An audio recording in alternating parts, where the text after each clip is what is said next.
Times now Bharat पर आपके साथ मैं हूं राकेश पांडे। शाम के 5 बजने वाले हैं। वक्त हो गया है देश के सबसे पसंदीदा डिबेट शो राष्ट्रवाद का। आज राष्ट्रवाद में बात होगी कि किस तरीके से शपथ की सारी तैयारियों के बीच विपक्ष को चुनाव की चिंता है। मोदी कैबिनेट में कौन कौन होगा यह भी करीब करीब तय है। एक तरफ हकीकत है तो दूसरी तरफ फसाना। इधर शपथ ग्रहण की तैयारी है, उधर इंडी गठबंधन में सरकार बनाने का सपना है। खास तौर से कांग्रेस सपने देखने में लगी है। 10 साल में अकेले अपने दम पर 100 सीट भी ना जीत पाने वाली कांग्रेस दावा कर रही है कि 240 सीट लाने वाले मोदी 5 साल सरकार नहीं चला पाएंगे। दावा तो यहां तक है कि साल भर भी यह सरकार नहीं चलने वाली है और देश में मध्यावधि चुनाव होकर रहेंगे। तो क्या हारा विपक्ष फेज सेविंग के लिए मध्यावधि चुनाव की बात कर रहा है? सवाल यह भी कि सरकार बनाने तक का दावा करने वाली कांग्रेस को क्या अब लगने लगा है कि इस बार तो उनसे ना हो पाएगा? करेंगे इस पर चर्चा, लेकिन उससे पहले यह रिपोर्ट देखिए। तो ये रिपोर्ट दिखाएंगे, लेकिन प्रधानमंत्री मोदी ने कल राष्ट्रपति से मुलाकात की और राष्ट्रपति से मुलाकात के बाद उन्होंने कहा कि 9 तारीख को यानी कल शाम को 7:15 बजे उनका शपथ ग्रहण है। विदेशी मेहमानों के आने का सिलसिला भी शुरू हो गया है। मोदी कैबिनेट में कौन कौन होगा यह भी तय है, लेकिन कांग्रेस कह रही है कि सरकार टिकने वाली नहीं है। पहले ये रिपोर्ट देखिए।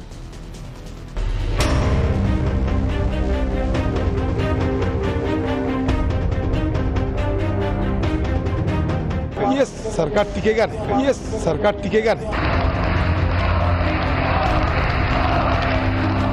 आज चुनाव जरूर आ रहे हैं, लेकिन ये 6 महीना साल भर के भीतर में फिर से मध्यावधि चुनाव होगा। आज वो डेमोक्रेसी में नहीं, डेमोकुर्सी में विश्वास है। वो कुर्सी नहीं छोड़ना चाहता।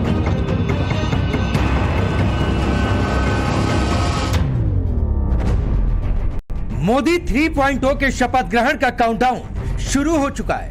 कल शाम 7:15 बजे नरेंद्र मोदी लगातार तीसरी बार देश के प्रधानमंत्री पद की शपथ लेंगे।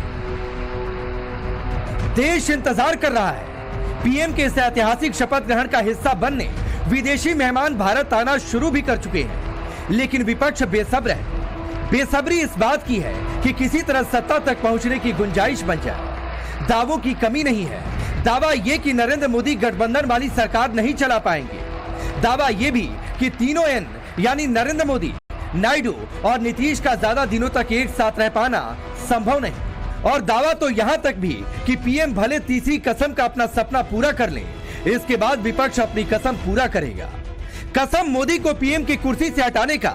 इस कसम को पूरा करने के लिए कांग्रेस देश में मध्यावधि चुनाव की भी बात करने लगी है। छत्तीसगढ़ के पूर्व मुख्यमंत्री और मौजूदा चुनाव हार चुके भूपेश बघेल ने दावा किया कि 1 साल के भीतर मध्यावधि चुनाव हो सकते हैं। उधर जयराम रमेश ने आरोप लगा दिया कि भाजपा डेमोक्रेसी में विश्वास करने वाली पार्टी है। ये दलों को जोड़कर नहीं रख सकते। आज चुनाव जरूर आ रहे हैं, लेकिन तैयार रहना है। ये 6 महीना साल भर के भीतर में फिर से मध्यावधि चुनाव होगा।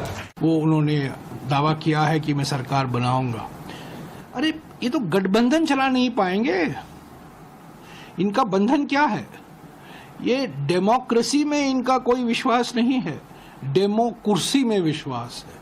और डेमोकुर्सी के साथ वो बंधन जानते हैं, जनबंधन नहीं जानते हैं, गठबंधन नहीं जानते हैं, दलों का बंधन नहीं जानते हैं। अब कांग्रेस की ओर से आ रहे ऐसे बयान कार्यकर्ताओं में जोश बनाए रखने के लिए है, या फिर उन्हें भरोसा है कि देर सवेर नीतीश फिर पलटी मार देंगे, ये तो वही जाने। लेकिन एक बात तो तय है कि मध्यावधि चुनाव की बात कर रही कांग्रेस ने ये तो मान ही लिया है कि उन्हें मौका मिल भी गया तो भी उनके पास नंबर सरकार बनाने लायक नहीं होने वाले। सिर्फ केंद्र ही नहीं, यूपी में भी कांग्रेस की उम्मीदें परवान चढ़ने लगी हैं। सपा के सहारे 6 सीट जीतने वाली कांग्रेस को भरोसा हो चला है कि 27 के चुनाव में वो योगी को भी हरा देंगे। आपको लगता है कि विधानसभा चुनाव आसान नहीं रहने वाला योगी जी के लिए? नहीं, हम सरकार बनाएंगे। ये बिल्कुल सरकार। मोदी जब आप यूपी में देखो, 3 चीजों को मैं बताना चाहूंगा। एक, बनारस में मोदी 5 लाख से 1.5 लाख पे आ गए, नैतिक हार हुई।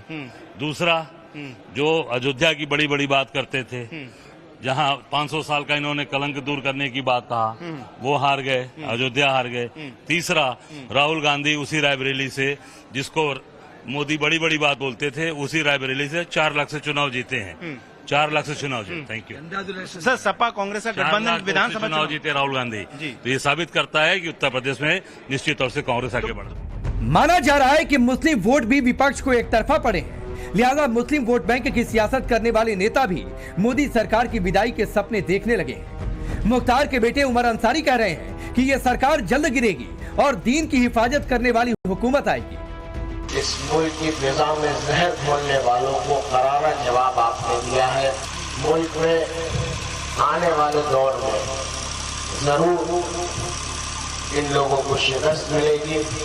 अगर किसी वजह से आज नहीं भी मिल पाई तो आने वाले वक्त में ये नूली जंगली सरकार ज्यादा देर चलेगी नहीं, ये गिरेगी और फिर इंशाल्लाह ऐसी हुकूमत बनेगी जो हमारे दीन की हिफाजत कर सकेगी।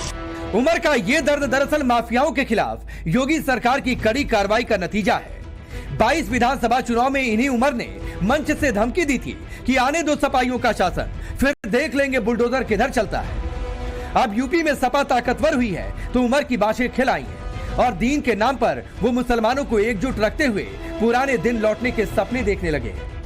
विपक्ष की ओर से मोदी सरकार के गिरने का शिगुफा छोड़ा गया तो बीजेपी ने पलटवार भी किया और दो टूक कह दिया कि विपक्ष जनता को भ्रमित करने में लगा है और सरकार पूरे 5 साल चलने वाली है। जनता ने उनको पूरी तरीके से नकार दिया। अब उनके पास कोई बात कहने के लिए कोई मुद्दा नहीं है, तो ये बेफजूल की बातें कर रहे हैं, तो वो करते रहें, दिन में सपने देखते रहें, यही हम उनके लिए कहना चाहते हैं। ये सच है कि बहुमत से दूर रहना, यूपी में पिछड़ना बीजेपी के लिए बड़ा झटका है। ये भी सच है कि नरेंद्र मोदी ने इससे पहले कभी बिना बहुमत वाली सरकार नहीं चलाई है और ये भी सच है कि नीतीश कुमार पलटी मारने के लिए जाने जाते हैं। लेकिन इसके साथ ही ये भी सच है कि बहुमत से पिछड़ने के बावजूद बीजेपी की सीटें अकेले पूरे विपक्षी गठबंधन से ज्यादा है। कांग्रेस ने जितनी सीटें 2014, 2019 और 2024 तीनों चुनाव को मिलाकर जीती हैं, उससे ज्यादा ही सीट बीजेपी ने सिर्फ इस बार के चुनाव में जीती है।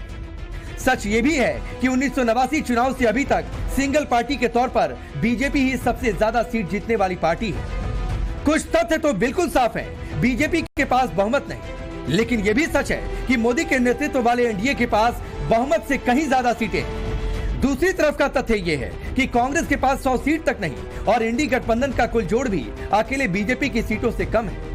अब ऐसे में 24 घंटे में हो रहे मोदी 3.0 के शपथ के बीच अगर विपक्ष सपने सत्ता के देखे तो इसे किसके हसीन सपने कहें। Bureau report, times now of Bharat. चलिए आपका परिचय आज के मेहमानों से करवाता हूं। सिद्धार्थ यादव हमारे साथ, भारतीय जनता पार्टी के नेता और प्रवक्ता। मनोज यादव जी समाजवादी पार्टी के नेता प्रवक्ता। अजय वर्मा जी कांग्रेस पार्टी के नेता हैं। अवनीश अवस्थी जी पॉलिटिकल एनालिस्ट के तौर पर। अजय वर्मा जी आपसे शुरू कर रहा हूं। इधर शपथ की तैयारी है, कैबिनेट फाइनल है, 303 एनडीए का आंकड़ा है, मेहमान आ गए। ये फेस सेविंग है या फिर कार्यकर्ताओं को ये उत्साह दिलाने के लिए कि भाई हिम्मत बांध के रखो, ये सरकार चलेगी नहीं, गिर जाएगी?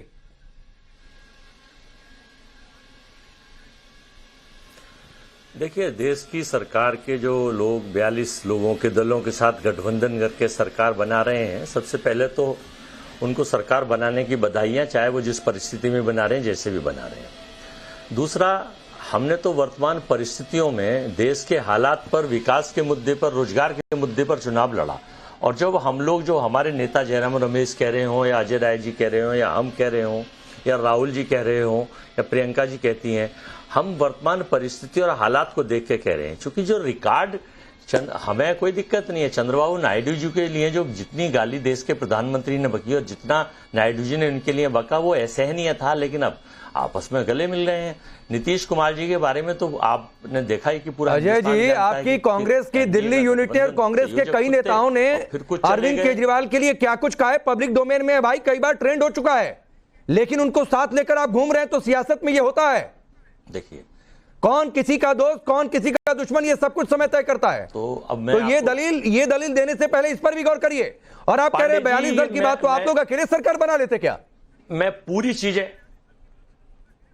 मैं पूरी चीजें आपको बताने जा रहा हूं कि समय और परिस्थिति और बदलती रहती है। राजनीति में कोई चीज स्थिर नहीं होती। और अहंकार तो ना रावण का रहता है, ना कंस का रहता है, ना दुर्योधन का रहता है। भगवान श्री राम ने जो अहंकार तोड़ा है इन अहंकारियों का, जो कहते थे कि भगवान जगन्नाथ के भक्त, भगवान जगन्नाथ भी नरेंद्र मोदी के भक्त हैं। और अरे हद तो छोड़िए जब ना हो गई भक्ति कि योक्ति इनके पर बात राष्ट्रीय अजय जी। नड्डा जी ने कहा अब मैंने कि आपसे नरेंद्र पूछा मोदी कि तो इधर दिल्ली देवताओं में क्या हो के गया, राजा आपने हैं। साथ दे दिया तो आप उसको छोड़कर चले गए। 5 साल कह रहे हैं सरकार नहीं चल पाएगी, आप लोगों का अकेले 100 भी नहीं है, 240 वाले को आप कह रहे हैं कि सरकार नहीं चला पाओगे। तो ये सिर्फ मेरे सीधा सा सवाल था कि फेस सेविंग है, कार्यकर्ताओं में उत्साह बनाए रखने के लिए है या क्या है ये? नहीं, देखिए आपने पीछे 10 साल आपने बड़ी मेहनत करके सरकार बनवाई और चलवाई, लेकिन आपने परिस्थिति देखी। मोदी है तो मुमकिन है, ये मोदी की गारंटी है, हर जगह मोदी। आज एनडीए आता है, आज हम आ रहे हैं, आज सब आ रहे हैं। तो भाषा शैली जब परिवर्तित हो रही है तो वक्त बहुत परिवर्तनशील है। ये सरकार ये चलाएं, लेकिन देश की परिस्थिति, वर्तमान हालात और भगवान श्री राम का तीर इन पे लगा हुआ है, चलेगी नहीं, ये 1 साल के अंदर गिर जाएगी। आप भी यही हैं, तो 1 साल के बाद आप बना लेंगे सरकार? यही भारत का वो वोटर 1 साल के बाद अजय वर्मा सरकार बना लेंगे? नहीं, हम नहीं बना रहे। मैं आपसे क्या कह रहा हूं, मतलब आप चुनाव चाहते हैं? चाहती है कि देश में फिर चुनाव होंगे। सिद्धार्थ यादव, मध्यावधि चुनाव की जनता कल शपथ है, लेकिन कह रहे हैं कांग्रेस के नेता कि मध्यावधि चुनाव 1 साल में हो जाएगा। नहीं, मेरे को तो एक बात समझ नहीं आती, जब 160 सीटों के साथ 2004 में आए थे और 5 साल की सरकार चला ली तो कैसे चल गई थी? 200 सीटों के साथ जब 2009 में आए और 5 साल की सरकार चला ली तो कैसे चल गई थी? पर 240 की भारतीय जनता पार्टी की सरकार 2024 के अंदर ये नहीं चलेगी 5 साल। क्यों भाई? आपने पहले गठबंधन की सरकारों में रहे, पहले इतनी कमजोर गठबंधन की सरकारें नहीं, वो तो 5 साल चल सकती थी, वो स्थिर सरकारें थी। पर ये भारत के इतिहास की कोalition गवर्नमेंट की सबसे स्थिर सरकार, एक सिंगल लार्जेस्ट पार्टी जो 240 का मैंडेट जिसको देश की जनता ने दिया है और पूरे विपक्ष के गठजोड़ से ज्यादा जो अकेली पार्टी अपने दम पर लेकर के आई हो, वो सरकार को 5 साल में चलने में बहुत समस्या होगी। ये मुंगेरी लाल के हसीन सपने हैं जिनको देश की जनता ने तीसरी बार रिजेक्ट किया हो। यह तीसरी बार हो रहा है कि कांग्रेस पार्टी 100 सीटों से नीचे है, तीसरी बार। और भारतीय जनता पार्टी का एनडीए का इतिहास में ये तीसरा बेस्ट परफॉर्मेंस कह सकते हैं। हमारी थर्ड बेस्ट परफॉर्मेंस मीडिया को छोड़ दीजिए, हिंदुस्तान के बुद्धिजीवी कह रहे हैं, हिंदुस्तान का देवतुल्य वोटर कह रहा है। यादव जी, आप तो बहुत मेहनती आदमी हैं, लगे रहते हैं, कमाल कर दिया आपको। और एक बात और बताता हूं, आपके बीच में नहीं बोला था जी, सुन लीजिए। 100 सीट तो मैं आपके बीच में नहीं बोला था। आप 240 में 20 सीट मैं अपनी बात पूरी कर दूं 10 सेकंड में। से 20 सीट आईटी से, 20 सीट चुनाव आयोग से और 20 सीट जीते अडानी अंबानी से, तो 100 सीट तो आपको उनकी वजह से मिल गई। ये देश में आपकी कैसे आई 99? चैनलों पे नहीं है, आपकी कैसे आई 99? लेकिन देश 10 सीट महिलाओं को झूठ बोल करके 140 आपको से आगे मिलेगा नहीं जा रहे थे। 8,500। 10 सीट लोगों को झूठ बोल करके कि संविधान बदला जा रहा है, 10 सीट लोगों को झूठ बोल करके कि आरक्षण विरोधी है। आप 90 की 90 सीटें झूठ बोल करके दूसरी बार बताता हूं, अगर देश की जनता नकारती है ना किसी को, तो वो आपको नकारती है जैसे 2014 में नकारा था। कहां सरकार से आप 50 से नीचे आ गए, लीडर ऑफ ऑपोजिशन नहीं दे पाए थे। मैं आगे बढ़ रहा हूं, सिद्धार्थ भाई आता हूं। सरकार चलाई मनोज यादव जी, 2 बातें हैं। 62 के बाद नंबर 1 बात, 5 साल नहीं चलेगी सरकार, ये कहकर क्या लोगों को भड़काने की कोशिश हो रही है? कार्यकर्ताओं में जो जमाया उत्साह है उसको बनाने की कोशिश हो रही है। और नंबर 2 बात जो सीधे आप लोगों से जुड़ा हुआ है, यूपी में बड़ी सफलता मिली, ये फैक्ट है। लेकिन देखिए उधर उमर जो कि पहले कह रहे थे 22 विधानसभा चुनाव में आने दो सपाइयों का शासन, दीन के नाम पर मुसलमानों को भड़का रहे हैं।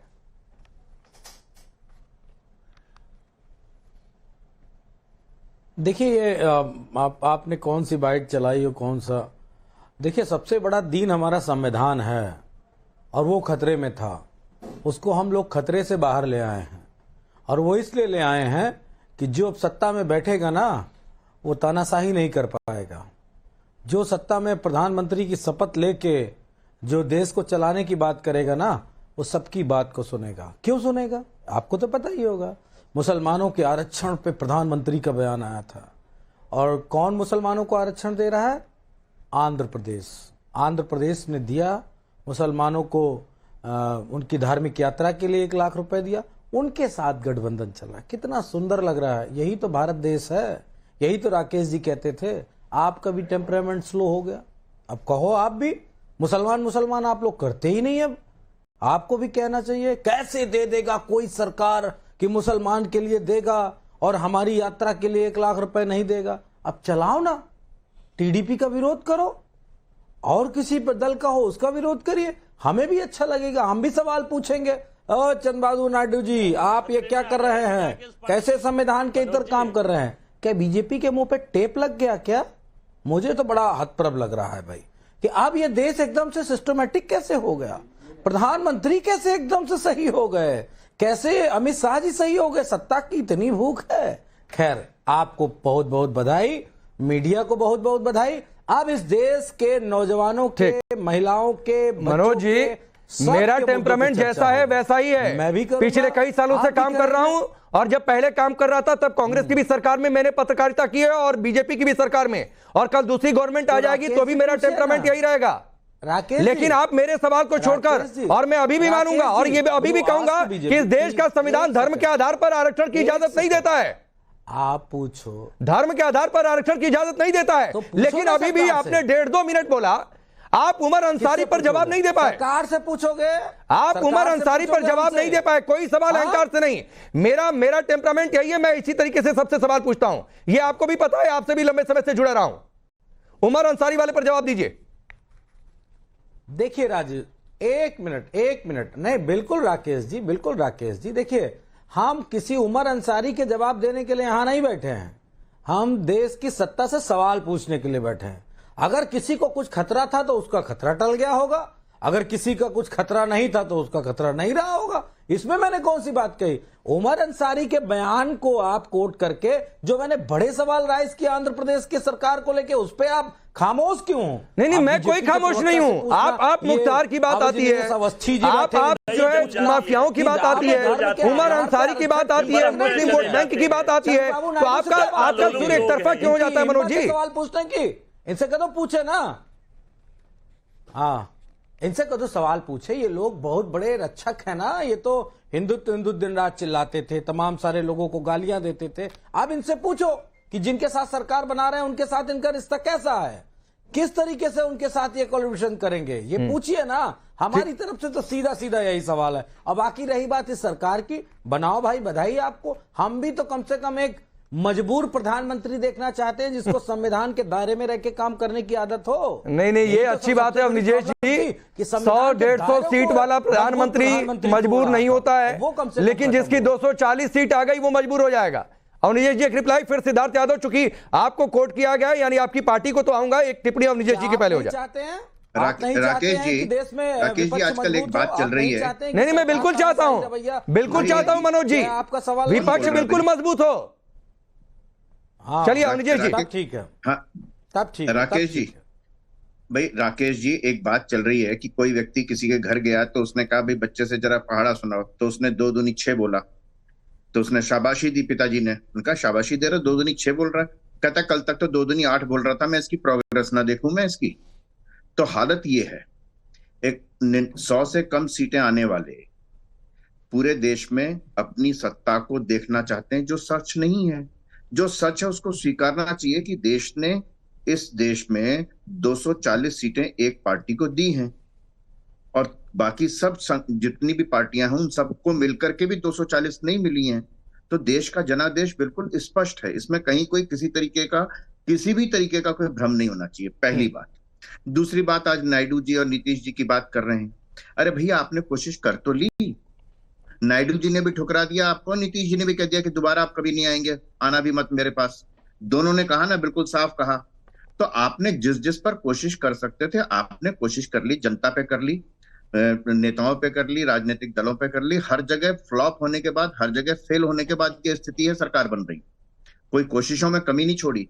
लेकिन सबसे बड़ी दिक्कत तो अब आने वाली है कि जब ये लोग जाएंगे वोट मांगने, तो लोग पहले वोट देने से पहले कहेंगे पिछले 8,500 रुपए दो, पिछला 1 लाख रुपया दो, तब आना वोट मांगने।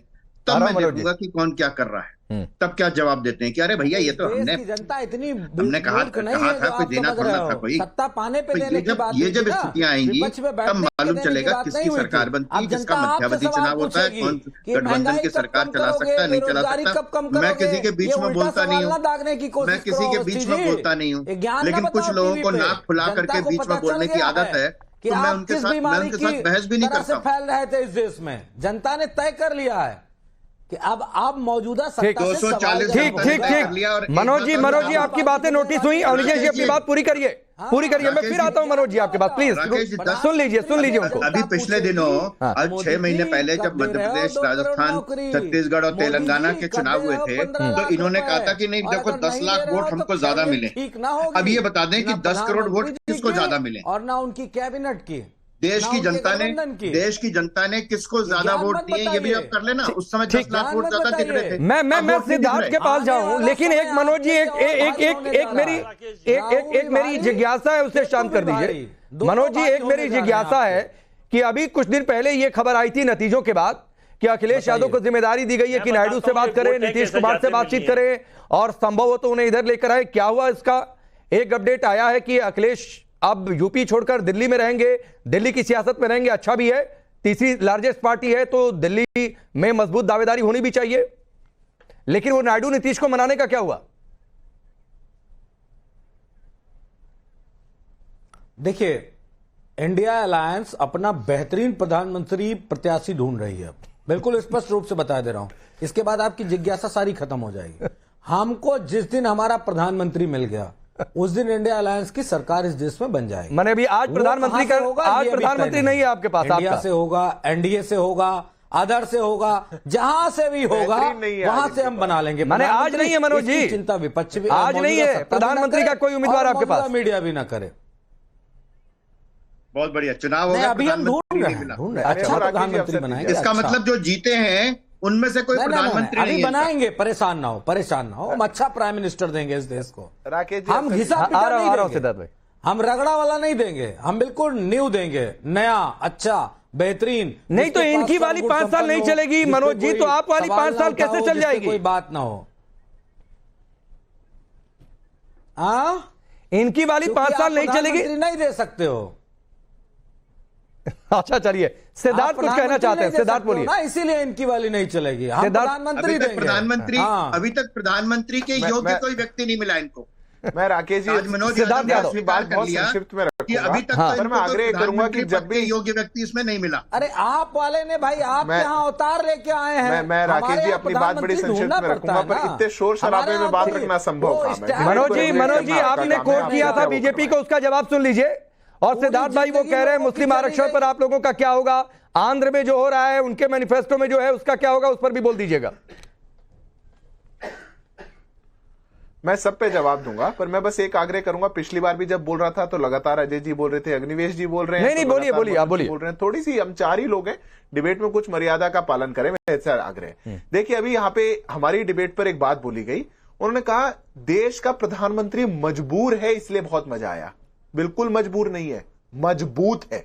इस देश में आदरणीय प्रधानमंत्री नरेंद्र मोदी जी जैसा मजबूत प्रधानमंत्री आया है, इसीलिए आप लोगों को मिर्ची लगती है। ना प्रधानमंत्री इतना मजबूत होता तो मिर्ची लगती क्या? आप तो मौज में थे ही, अपनी मलाई चाटने की दुकान चली रही थी, कहां किसको कोई समस्या थी। इसलिए देश के मजबूत प्रधानमंत्री के आगे आपकी यही हालत होगी, आपके साथ होता रहेगा। दूसरी बात, अब इन्होंने कहा हम ढूंढ रहे हैं एक अच्छा प्रधानमंत्री, अच्छा कैंडिडेट ढूंढ रहे हैं। 22 पार्टियां चुनाव लड़ गई राकेश जी, 22 पार्टियों में इनको एक अच्छा फ्रेश योग्य प्रधानमंत्री का कैंडिडेट ही नहीं मिला। वो इनको बाहर से लेकर के आना पड़ेगा, ये इनकी स्थिति है। तीसरी बात मैं गरीब बना दिया, ये चुनाव के 200 सीट लाने के लिए लड़ा था या सरकार बनाने के लिए लड़ा था? किसलिए लड़ा? गरीब बना दिया, सबको गरीब कर दिया। मनोज जी, कोई समस्या है क्या? कुछ बात सुनने में समस्या है, समझने में समस्या है, बोलते कैसे? गाड़ी लगातार थोड़ी चलाएंगे।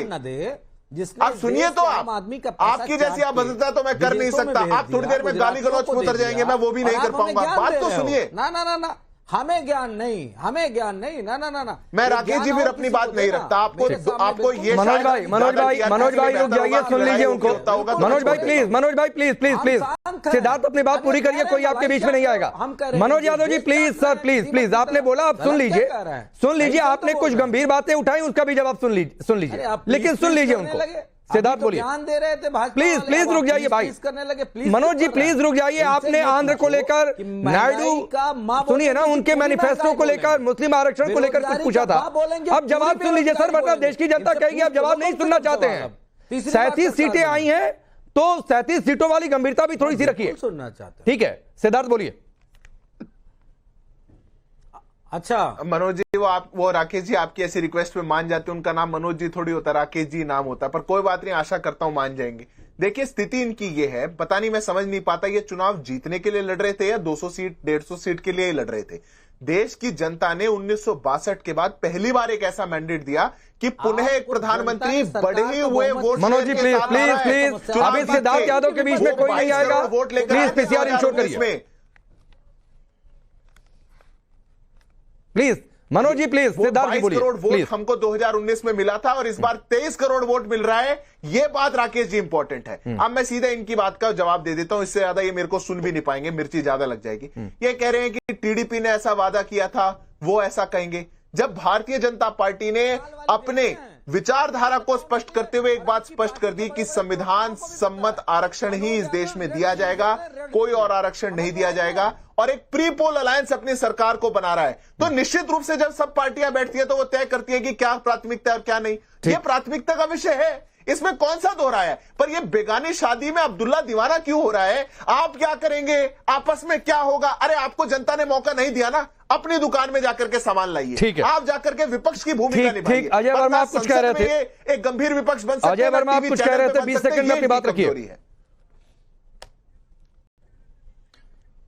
पांडे जी, ये चुनाव जो इंडिया गठबंधन ने लड़ा, ये चुनाव लोकतंत्र बचाने के लिए लड़ा, ये चुनाव संविधान बचाने के लिए, ये चुनाव युवाओं की नौकरी को बचाने तो भी मैंडेट नहीं मिला ना, महिलाओं की असमत मेजॉरिटी नहीं मिली ना, क्या सरकार बना ले? राक्षस से बचाने के बीच में ना बोले आप। 30 सेकंड आपने टाइम दिया, आप सुन लीजिए। और ये जो आपकी साख खराब हुई है ना, 400 पार 400 पार, जरा इसका मान सम्मान रखिए। सारे देश के चैनलों ने जो अपनी मट्टी खराब कराई है, साख खराब कराई है, इसको बचाइए, जनता की बात उठाइए, मुद्दों की बात उठाइए, एजेंडा चलाना बंद करिए, हिंदू मुस्लिम बंद करिए। और सुन लीजिए, ये चुनाव तानाशाही को बचाने के लिए था, लोकतंत्र। मतलब 5 साल सरकार नहीं चल पाएगी, ये आपका एजेंडा नहीं है? शपथ से पहले ही आप दूसरों को सीख दे रहे हैं कि एजेंडा चलाना बंद करिए। ये भी आपका एजेंडा है। ये एजेंडा नहीं है कि 5 साल सरकार नहीं चलेगी, ये भी गोदी मीडिया का एजेंडा है। नहीं, आप ऐसे टैगिंग देते रहिए अजय वर्मा, ये आपकी पुरानी आदत है, ये आपकी पुरानी आदत है, ये आपकी पुरानी आदत है। और अभी से कम अगर सीटें बढ़ी हैं तो सर गंभीरता से उस ओर आगे बढ़िए। मजबूत विपक्ष हर कोई चाहता है, बलात्कारियों के, लेकिन इस तरीके से एजेंडा प्रोपेगेंडा चला कर नहीं। चलिए बहुत बहुत शुक्रिया, बहुत बहुत शुक्रिया, वक्त इतना ही है।